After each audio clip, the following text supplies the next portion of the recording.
नमस्कार, स्वागत है आपका। आप देख रहे हैं एबीपी न्यूज और आपके साथ हूं मैं दीपा बाफिला। पाकिस्तान से आई सीमा हैदर का सच क्या है, इसको लेकर एबीपी न्यूज लगातार पड़ताल कर रहा है। सीमा हैदर को लेकर नया खुलासा ये है कि सीमा और सचिन की शादी काठमांडू के पशुपतिनाथ मंदिर में नहीं हुई थी। मंदिर के स्टाफ और पुजारियों ने एबीपी न्यूज संवाददाता अभिषेक उपाध्याय को बताया कि पशुपतिनाथ मंदिर में कोई शादी होती ही नहीं है। आपको याद दिला दें कि कोर्ट में जमानत के लिए सीमा और सचिन ने यह कहा था कि दोनों ने पशुपतिनाथ मंदिर में शादी की थी। इसके बाद उन्हें जमानत मिल गई थी, लेकिन एबीपी न्यूज की पड़ताल में सीमा का यह झूठ पकड़ा गया है। काठमांडू से अभिषेक उपाध्याय की एक रिपोर्ट आपको दिखाते हैं। इस समय नेपाल के सुप्रसिद्ध पशुपतिनाथ मंदिर पर पहुंचे हुए हैं और यही वो जगह है जहां पर दावा किया था सीमा हैदर ने कि सचिन के साथ यहीं पर शादी की है। ये देखिए लिखा हुआ आराध्य देव भगवान श्री पशुपतिनाथ मंदिर, माँ हार्दिक स्वागत गर्छो। और ये इस पशुपतिनाथ मंदिर पर यहाँ से दर्शनार्थी अंदर जा रहे हैं। यहाँ जो लोग मौजूद हैं, ये जो गार्ड हैं, इनसे हम ये बात पूछते हैं, यहाँ शादी होता है क्या मंदिर के अंदर? नहीं होता है, यहाँ शादी नहीं होता है। किसी का शादी इधर नहीं होता है? इधर नहीं होता है। नहीं होता। शादी कहाँ होता है फिर? ओ पार्वती गुजेश्वरी माता की। अच्छा, यहाँ माता गुहेश्वरी का माता यहाँ से दूर है? थोड़ा है। अच्छा, थोड़ा क्या नाम बताया आपने मंदिर का जहाँ शादी होता है? गुहेश्वरी माता। यहाँ पर शादी नहीं होता है? वो था प्रसादिता होगा, शादी नहीं होगा। यहाँ शादी नहीं होगा ना? नहीं होगा, शादी वहीं होगा। अच्छा, आप भी यहीं के हैं? अच्छा, पर शादी यहाँ नहीं होता है? नहीं होता है, उधर पार्वती जी का मंदिर में होता है। वहाँ शादी? हाँ हाँ ठीक है। तो ये सारे लोग ये बता रहे हैं कि यहाँ पर शादी नहीं होता है। जो शादी है वो दूसरे मंदिर में होता है। यहाँ सिर्फ दर्शन, पूजन, अर्चन किया जाता है, भगवान भोलेनाथ का आशीर्वाद लिया जाता है।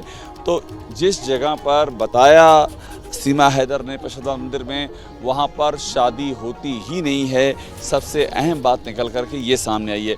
हम राजेंद्र के साथ अभिषेक उपाध्याय, एबीपी न्यूज़, भगवान श्री पशुपतिनाथ मंदिर, काठमांडू, नेपाल। अब आइए आपको सीधे लिए चलते हैं। अभिषेक उपाध्याय मेरे साथी वहां से जुड़ चुके हैं, उन्हीं का सीधे रुख कर लेते हैं। अभिषेक, लगातार आप पड़ताल कर रहे हैं, हर एक झूठ से पर्दा उठा रहे हैं, और एक और बड़ा झूठ जो पकड़ा गया है सीमा हैदर का, जो कहा जा रहा था सीमा सचिन की तरफ से कि पशुपतिनाथ मंदिर में शादी हुई, दरअसल वहां शादी हुई ही नहीं। आपकी पूरी रिपोर्ट हमने दर्शकों को दिखाई, और कितने झूठ से पर्दा उठना बाकी है अभिषेक? देखिए, यही सबसे अहम बात है। पशुपत क्षेत्र विकास बोर्ड में शादी, पशुपतिनाथ मंदिर में शादी नहीं होती है, सबसे अहम बात है। और ये बात हमको खुद वहाँ के पुजारियों ने बताई है, वहाँ के स्टाफ ने बताई है। और बड़ी बात ये है कि इसी को आधार लिया जमानत के लिए। जमानत के लिए उन दोनों ने यही आधार लिया कि दोनों ने शादी कर ली है। और इसी आधार पर देखिए, मैं आपको दिखा रहा हूँ, ये पशुपत क्षेत्र विकास कोष लिखा हुआ है, यही है, यहाँ से इसका मैनेजमेंट होता है, पशुपति विकास कोष। और इनके सारे अधिकारी यहीं पर बैठते हैं। इन्होंने क्लियर किया है, पुजारी ने भी बताया, स्टाफ ने बताया कि यहाँ पर तो शादियाँ, पशुपतिनाथ मंदिर के अंदर शादियाँ होती नहीं हैं। और जो जेवर में सिविल जज जूनियर डिवीज़न की अदालत है, उन्होंने दीपा इसी मुद्दे पर जमानत दी है कि दोनों शादी कर चुके हैं। और यही उनका मेन ग्राउंड था जमानत का। तो जमानत का आधार भी झूठा निकला। ये बड़ी जानकारी मैं आपको दे रहा हूँ। और अगर ये झूठा आधार नहीं होता तो शायद उनको जमानत भी नहीं मिलती। और जो वो आकर के रही है, पुलिस में जानकारी आने के बाद जो जमानत मिली है और जो आकर के रही है ग्रेटर नोएडा में, वो भी नहीं हो पाता। पहले ही कोई एक्शन हो जाता अगर ये झूठ सामने, इस झूठ को रखा ना जाता तो। जी बिल्कुल। और अभिषेक, देखें, इस सच के सामने आने के बाद जो जांच हिंदुस्तान में चल रही है, जो लगातार पूछताछ हो रही है सीमा हैदर से, उसमें कितनी मदद मिल सकती है, ये भी जरा बताइए। और ये भी बताइए कि नेपाल में कितनी हलचल है सीमा हैदर को लेकर, वहां पर किस तरीके से आप लोगों को देख पा रहे हैं, उनका रिएक्शन देख रहे हैं अभिषेक?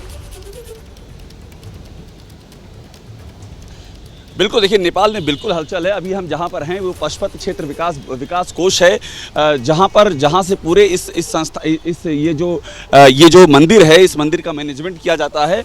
और ये अहम जानकारी है, आपको दे रहे, मेरे साथ बाहर आएगा। ये जानकारी इसलिए अहम है क्योंकि अब तो ये हो गया कि कोर्ट को भी गुमराह किया गया। बड़ी बात देखिए ये है, कोर्ट को गुमराह किया गया। और दूसरी बात ये है कि जहाँ मैं उस होटल में भी गया था जहाँ वो रुकी थी, वहाँ भी फर्जी नाम बता करके, फर्जी फर्जी आईडी से ये लोग रुके थे। तो एक के बाद दूसरी जो जानकारियां सामने आ रही है उसमें ये है कि हर जगह झूठ बोला है, कोर्ट में झूठ बोला है। जिस होटल में रुके हैं ये दिखाइएगा, देखिए पश्चिम क्षेत्र विकास कोष यहाँ पर लिखा हुआ है, इसको दिखाइएगा। यही वो जगह है, संचालक परिषद है, ये संचालन करते हैं इस पशुपतिनाथ मंदिर का। और ऑन क्लियर बोला गया है कि यहाँ पर शादियां नहीं होती हैं। अब आप सोचिए, जिस होटल में रुक रहे हैं वहाँ फेक आईडी दे रहे हैं काठमांडू के, मंदिर में शादी हुई नहीं है, इंडिया में आकर के कोर्ट में झूठा दावा कर रहे हैं कि शादी कर ली है। तो एक और सचिन यहाँ पर सीमा हैदर को अपनी पत्नी बता रहा था जब कमरा लिया था मार्च में, जबकि शादी नहीं हुई थी, जो जिस शादी का दावा कर रहे हैं वो भी नहीं हुई थी। तो लगातार गुमराह करना, झूठ बोलना, फर्जी आईडी देना, और यहाँ जिस तरह से क्रॉस हुई है नेपाल से सीमा हैदर, इस पर बड़े सवाल खड़े हो रहे हैं। और इसीलिए तार जुड़ रहे हैं, जिस तरीके से कड़ी से कड़ी जुड़ती जा रही है, शुरुआत से लेकर के हर बात झूठी साबित हो रही है सीमा हैदर की, उससे ये तो साफ हो जाता है कि सब कुछ ठीक तो नहीं है, कुछ बहुत बड़ा झोल है या फिर कुछ बहुत बड़ा गड़बड़ इस पूरे मामले में हुआ है शुरुआत से लेकर के अब तक। अभिषेक, बिल्कुल, देखिए हम बार बार इसी पे जोर दे रहे हैं दीपा, कि आप देखिए जिस तरह से वो आई है वो पूरा रूट जो है वो डाइसी है। जिस तरह से नेपाल में रुकी है, काठमांडू, देखिए काठमांडू सबसे महत्वपूर्ण इसीलिए क्योंकि काठमांडू वो ट्रांजिट पॉइंट था जहां सबसे पहले मिले हैं सचिन और सीमा, इसी काठमांडू मिले हैं, 7 दिन यहाँ रहे हैं। तो आप काठमांडू का भी जो आपका रिकॉर्ड है वो झूठा निकलता है। इंडिया में आकर के झूठा रिकॉर्ड दिया वो एक इशू है, पर काठमांडू जहां पर जो कि दूसरा देश है वहां भी फेक डॉक्यूमेंट्स का सहारा लिया गया है। यही अपने आप में बता रहा है कि मोटिव क्या हो सकता है। कोर्ट को भी एक तरह से गुमराही किया गया है, वहां भी झूठ बोला गया है। तो तमाम सारी जो कड़ियां जुड़ रही हैं वो कड़ियां बड़े सवाल खड़े कर रही हैं। और इसीलिए फर्जी डॉक्यूमेंट नेपाल में भी दिखा करके वहां पर पनाह लेना, वहां पर शादी की बात को झूठ तरीके से पेश करना, शादी की बात को झूठा जिस तरीके से बताया गया वो सामने आना बहुत सारे सवालों को जन्म देता है अभिषेक। और हर एक सवाल पर, हर एक हलचल पर लगातार हमारी नजर है। शुक्रिया आपका पूरी जानकारी और अपडेट के लिए। देखिए, जिस तरह सीमा पाकिस्तान से दुबई, शारजाह और फिर काठमांडू होते हुए नोएडा पहुंची, उससे कई सवाल खड़े होते हैं। लेकिन उससे बड़ा सवाल है कि अगर सीमा हैदर आईएसआई की जासूस है तो उसकी ट्रेनिंग कहां हुई होगी? आईएसआई कैसे अपना गुप्तचर तैयार करता है?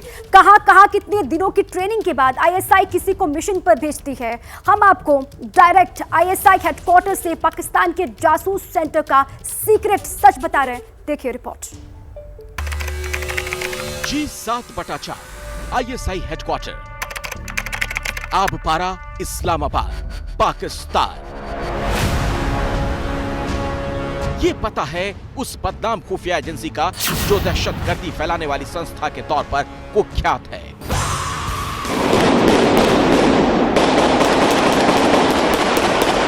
जिसकी पहचान आतंकी करने वाली एक धूर्त और मक्कार एजेंसी की है, जो वैश्विक आतंकियों को पालती है, जहां जहरीले जासूस तैयार किए जाते हैं, जो हिंदुस्तान में अस्थिरता की साजिश के लिए जानी जाती है, जो अभेद्य सुरक्षा घेरे से सुसज्जित रहता है, जिसकी हिफाजत में चारों तरफ पाकिस्तान के खतरनाक बंदूकधारियों की फौज खड़ी रहती है, जहां 24वां घंटे काम होता है। इस्लामाबाद में मौजूद इंटर सर्विस इंटेलिजेंस के इसी हेडक्वार्टर में कश्मीर की फिजाओं में बारूद घोलकर उसे जहन्नुम बनाने की पटकथा लिखी जाती रही। तो सवाल ये कि दुनिया की उस सबसे बदनाम खुफिया एजेंसी में आईएसआई कैसे भेदिए तैयार करती है? क्या सीमा हैदर आईएसआई का मोहरा है? आईएसआई से सीमा हैदर के क्या लिंक है? सीमा यहीं जिएगी, यहीं मरेगी। जब मोहब्बत के नाम पर चुपके से सरहद पार करने वाली पाकिस्तान की सीमा हैदर की असलियत पर अंतर्राष्ट्रीय बहस छिड़ी हुई है। जब सीमा हैदर के भाई के पाकिस्तानी आर्मी में शामिल होने का दावा किया जा रहा है, जब हिंदुस्तान की जांच एजेंसियां सीमा हैदर की हकीकत जानने के लिए लगातार उससे सवाल जवाब कर रही हैं। सभी एजेंसियां अपना अपना काम कर रही हैं। ये मामला दो राष्ट्रों के बीच जुड़ा हुआ है, इसमें जब तक पर्याप्त साक्ष्य नहीं मिल जाते कुछ भी कहना उचित नहीं। संदिग्धता के चक्रव्यूह में खड़ी सीमा के जरिए एक बार फिर से आईएसआई की चर्चा हो रही है। पाकिस्तान की इस फरेबी खुफिया एजेंसी की कुंडली की विवेचना करेंगे। लेकिन उससे पहले जान लीजिए, जिस सीमा के जरिए आईएसआई फिर चर्चा में है, उसके पाकिस्तान टू हिंदुस्तान रूट पर एबीपी न्यूज के रिपोर्टर पहुंच चुके हैं।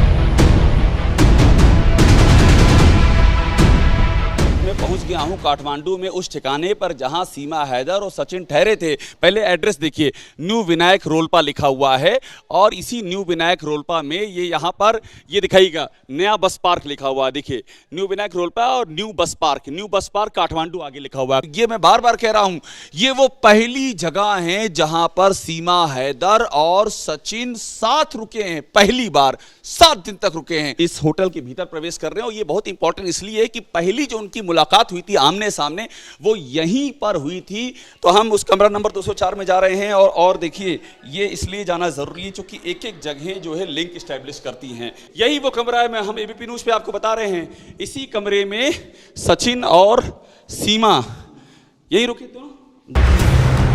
दिल्ली से करीब 1150 किलोमीटर और इस्लामाबाद से 1350 किलोमीटर दूर काठमांडू में ही पहली बार सचिन और सीमा मिले थे। यहीं विनायक होटल के कमरा नंबर 204 में रुके थे। यहीं पर शादी की थी, मगर अता पता सब फर्जी बताया था। इस होटल के रजिस्टर में एबीपी न्यूज की पड़ताल में साफ हुआ है, फर्जी नाम और पता लिखवा करके रुके थे सीमा हैदर और सचिन। फर्जी, दोहरा रहा हूं मैं। नंबर 2, शादी उन्होंने इसी होटल के कमरे में की, शादी किसी मंदिर में नहीं हुई। दूसरा खुलासा और तीसरा खुलासा, सचिन यहां पहले पहुंचा और उसने झूठ बोला कि मेरी पत्नी आने वाली है और इंडिया से आने वाली, जबकि सीमा हैदर आई थी पाकिस्तान से। ये बात है 10 मार्च की। एक हफ्ते से भी शायद ज्यादा रुके थे, 8-9 दिन ऐसे रुके थे। तो आपको जब पता चला तो आपने अपने आप ही ढूंढना शुरू कर दिया कि इसमें ढूंढे नाम है कि नहीं है? इसमें नहीं मिला आपको? नहीं मिला। फिर अब फेक नाम कौन सा था वो पता चला? अभी उन लोग का नाम मैं जब न्यूज से मालूम पड़ा कि वो लोग का नाम सीमा एक कुछ था। यहाँ पर मैं ढूंढा, बहुत कुछ मिल। अगला सवाल यहीं से उठ रहा है, सीमा हैदर ने अपना नाम और पहचान क्यों छिपाया? क्या सीमा को कोई डर था या फिर उसके प्लान का हिस्सा था? सवाल इसलिए भी अहम है क्योंकि पिछले 4 महीने में शारजा, कराची, दुबई से नोएडा वाया काठमांडू घूमने वाली सीमा हैदर जब हिंदुस्तान में दाखिल हो रही थी, तब उसने अपना हुलिया बदल लिया था। उसने पूरे रूट के बारे में जानकारी इकट्ठा की थी। इसमें किसी तीसरे शख्स ने उसकी मदद की थी। सूत्र बताते हैं, सीमा हैदर गांव की महिला बनकर भारत में घुसी। मेकओवर में पेशेवर की मदद ली गई। सुरक्षा नजर से बचने के लिए मेकओवर किया गया। तीसरे शख्स ने सीमा हैदर की मदद की। वो तीसरा शख्स आखिर कौन था जिसके सहारे सीमा हैदर एसएसबी को चकमा देते हुए भारत में दाखिल हो गई? एजेंसियों को इस बात की शक है कि नेपाल में मौजूद पाकिस्तानी हैंडलर्स ने उसकी मदद की और उनके सहारे ही वो भारत में घुसने में कामयाब हुई। हालांकि सीमा और पाकिस्तानी खुफिया एजेंसी के रिश्तों को लेकर ये सिर्फ शक है, और शक इसलिए क्योंकि सीमा हैदर की अब तक की सारी गतिविधियां सवालों में हैं। सीमा की बोली, उसकी भाषा, उसके हाव भाव, उसका रहन सहन, उसकी बॉडी लैंग्वेज, सब कुछ सवालों में है। महाराष्ट्र में भारी बारिश से मुसीबत का पहाड़ टूट पड़ा के मुंबई गोवा हाईवे पर सड़क का हिस्सा बहा। पहाड़ इलाके में महाड़ इलाका बताया जा रहा है, जहां पर सड़क का बड़ा सा हिस्सा ढह गया। ये देखिए, आप तस्वीर में दिखा रहे हैं। बिहावा नदी पर भारी बरसात के बाद सड़क धंसी और मूसलाधार बारिश के बाद उफान पर बिसावा नदी यहाँ पर है। किस तरीके से सड़क का एक बहुत बड़ा हिस्सा यहाँ पर धंस गया। एक्सक्लूसिव ये तस्वीर आप देख रहे हैं।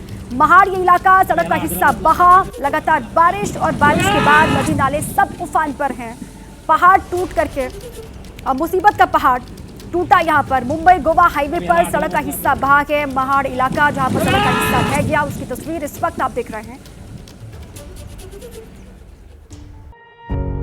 पत्रकारिता कोई इमोशन नहीं है, ना अपना कोई ज्ञान देना है और ना कोई विचार थोपना है। पत्रकारिता क्या है? पत्रकारिता का मतलब है सही जानकारी इकट्ठा करना और तथ्य बताना। पत्रकारिता आज जितने महत्वपूर्ण दौर में है, शायद पहले नहीं थी। इस दौर से निकलने के लिए सिर्फ सच दिखाने की जरूरत है, वो सच जो आपके हित को आगे रखे। इसलिए अब रात 9 बजे प्राइम टाइम नहीं होगा, ये आपका टाइम है। जगविंदर पटियाल के साथ देखिए पब्लिक इंटरेस्ट 17 जुलाई से सोमवार से शुक्रवार रात 9 बजे सिर्फ एबीपी न्यूज पर। एबीपी न्यूज आपको रखे आगे।